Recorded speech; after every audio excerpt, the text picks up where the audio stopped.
এই মুহূর্তে কেন্দ্রীয় সরকারি কর্মচারীদের জন্য দারুণ সুখবর।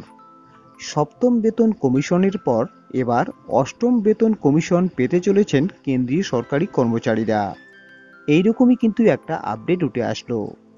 তাহলে কি সপ্তম বেতন কমিশনের পর এবার অষ্টম বেতন কমিশন পেতে চলেছেন সরকারি কর্মচারীরা?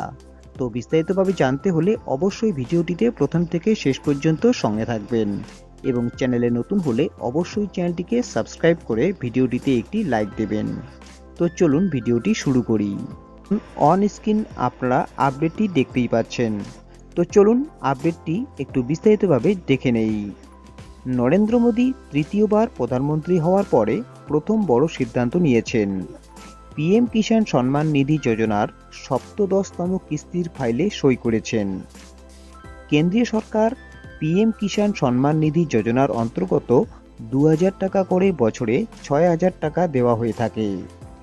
এই সপ্তাহেই উপভোক্তারা টাকা পেয়ে গিয়েছেন। অন্যদিকে সরকারি কর্মীদের জন্য অত্যন্ত বড়সড় খবর আসতে চলেছে। প্রাক্তন প্রধানমন্ত্রী ডক্টর মনমোহন সিং 28শে ফেব্রুয়ারি 2024 সপ্তম বেতন কমিশন কার্যকর করার প্রস্তাবে সম্মত হয়েছিলেন। 1 জানুয়ারি 2016 থেকে তা কার্যকর হয়।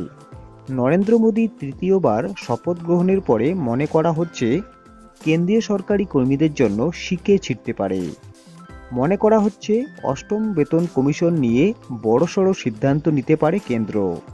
এর ফলে কেন্দ্রীয় সরকারি কর্মীরা মনে করেন এবার তারা বিশেষ সুবিধা করা যেতে পারে। এমন হলে কেন্দ্রীয় সরকারি কর্মীদের জন্য লটারি আসতে চলেছে। যদিও এই নিয়ে সরকারিভাবে কোনো বিবৃতি নেই, আপাতত জল্পনা চলছে। অনেক মহল দাবি করছে নরেন্দ্র মোদী তৃতীয়বার দায়িত্বভার গ্রহণ করার পরে এবার শেষ হবে কর্মীদের অপেক্ষা। অষ্টম বেতন কমিশন নিয়ে এবার বড়সড় সাফল্য হতে চলেছে।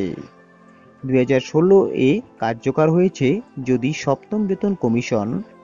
অষ্টম বেতন কমিশন 2024-এ প্রস্তাবিত হয়, সেক্ষেত্রে 2026-এ কার্যকর হতে পারে। প্রতি 10 বছর ছাড়া ছাড়া নতুন বেতন কমিশনের সূচনা কেন্দ্র সাধারণত করে থাকে। কেন্দ্রীয় সরকারি কর্মীদের খুশি করতে কেন্দ্র ফিটমেন্ট ফ্যাক্টরও বৃদ্ধি করতে পারে। বর্তমানে ফিটমেন্ট ফ্যাক্টর 2.60 থেকে 3 গুণ করতে পারে। এইভাবে যদি ফিটমেন্ট ফ্যাক্টর বৃদ্ধি হয়, সেক্ষেত্রে বিরাট লাভ আসতে পারে কেন্দ্রীয় সরকারি কর্মীদের বেতনে। এই নিয়ে এখনো পর্যন্ত কোনো সরকারি বিবৃতি পাওয়া যায়নি। তবে নতুন মন্ত্রিসভা গঠনের পরে ডিএ ডিআর বৃদ্ধির পাশাপাশি বেতন বৃদ্ধির বিষয়টি নিয়ে বিরাট প্রস্তাব বিস্তার করা যেতে পারে।